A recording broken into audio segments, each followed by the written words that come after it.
Nerd Reactor, roll out.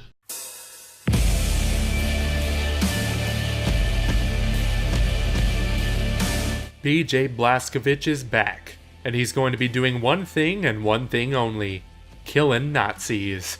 Wolfenstein II: The New Colossus is technically not the second entry in the long-running franchise, but it is a continuation of 2014's critically acclaimed Wolfenstein: The New Order, which turned a series about mindlessly killing Nazis into the same thing, but with an incredible story filled with unforgettable characters. Now, the developers at Machine Games are almost finished with their sequel set to release on October 27th, and we got a chance to play 2 missions.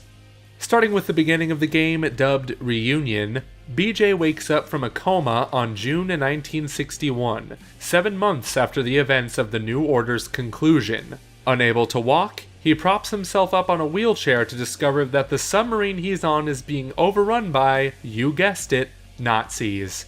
This is where playtime began. I picked up a submachine gun and started shooting all the Nazis that came in. All of this while having to be confined to the wheelchair, which is how the rest of the level plays out. I was soon introduced to the microwave traps that would blow Nazis to smithereens. These were placed all around the map and I could turn them on and off with the flick of a switch nearby. It added some tact while traversing this dangerous submarine. Whenever I could, I would use stealth as a means to progress, much like I did in the New Order. Since this is purely optional, it doesn't deviate from the classic shoot-'em-up formula that Wolfenstein fans love. Matter of fact, you're more than likely going to fail and have to resort back to going in guns a-blazing. The level concluded with a cutscene featuring comrades Fergus Reed and Caroline Becker to the infamous rival from the last game, Frau Irene Engel, who serves as this game's main antagonist. This scene where BJ is being held against his will facing his fellow comrades is very reminiscent of when he had to choose between Fergus and Wyatt from the New Order. And it looks like Fergus being alive is the canon decision. Either that or it will depend on who you saved in the previous game. Regardless, it looks like we'll have to make another decision on who to save or kill.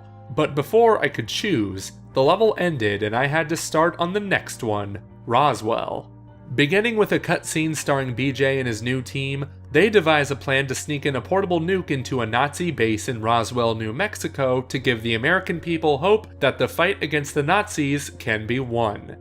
BJ takes on the disguise of a fireman and strolls around the city, where you can run into a group of Klan members having a humorous conversation with a Nazi about touching up their German.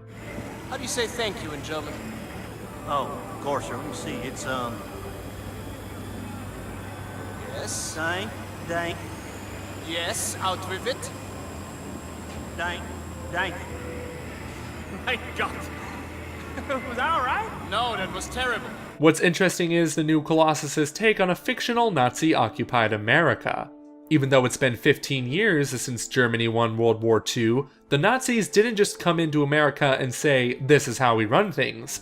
Well, they did, but in a more patronizing way than violent, as seen by the exchange with the Klan members and patrol officer.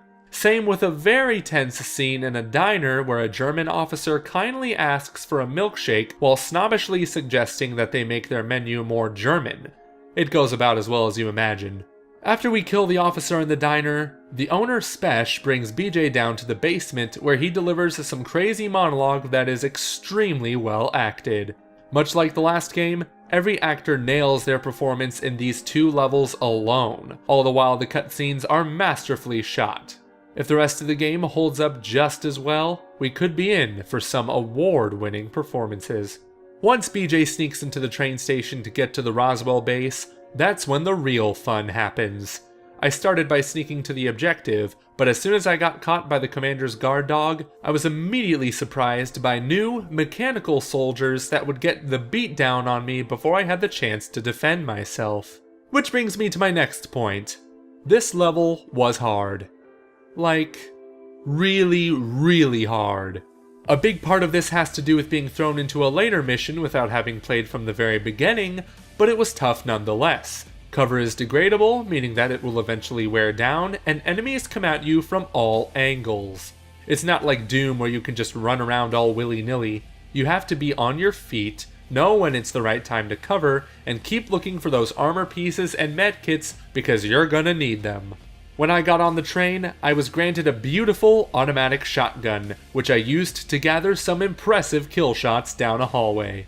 Thanks to the high difficulty, it took me a few hours to beat this level, especially the final area where a gigantic robot had his eyes dead set on taking me down. It was at this point that I lost my patience and decided to just run past it, though I missed out on some extra armor and ammunition in the process.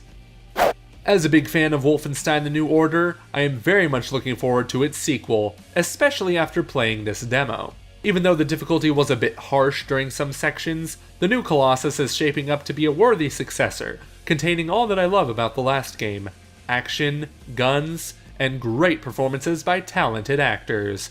All I hope for right now is that they nail the difficulty curve, because jumping from the first mission to a few missions later was not ideal.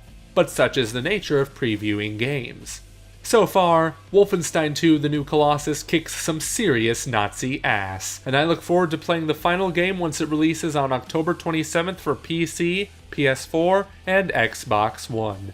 Thank you guys so much for watching. This has been Nerd Reactor. Roll out.